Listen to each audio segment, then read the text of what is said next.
Okay, um, part two of problem stories.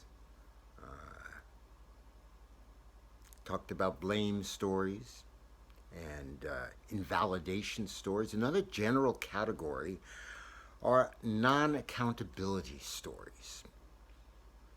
Stories that excuse people from responsibility for their actions.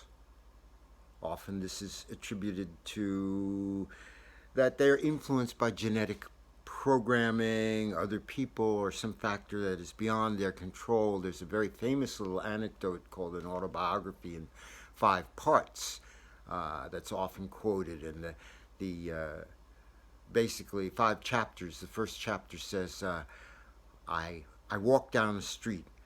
There's a hole, and I don't see it, and I fall into it. It's not my fault. So that's a non-accountability.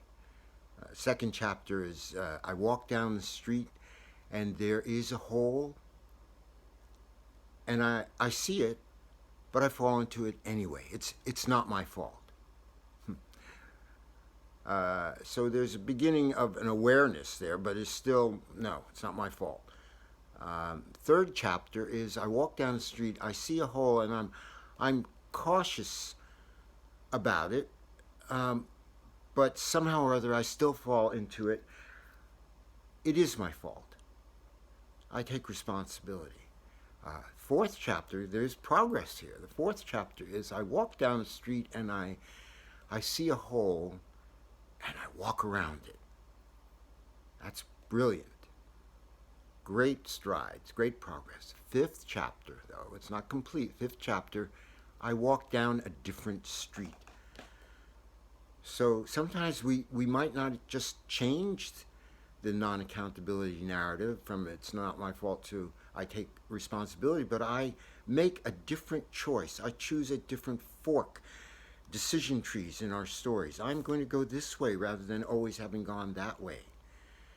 And the fourth type of general category of problem stories are impossibility stories. Stories that are based on the belief that change is impossible in a given situation. So here's something that you might do with these is find someone to work with.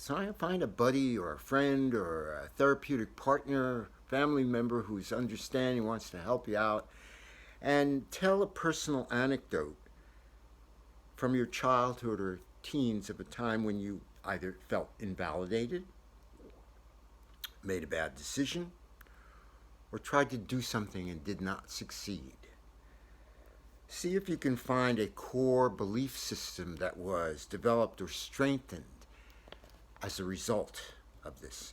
Explore how this might be holding you back from bigger and better things in this life.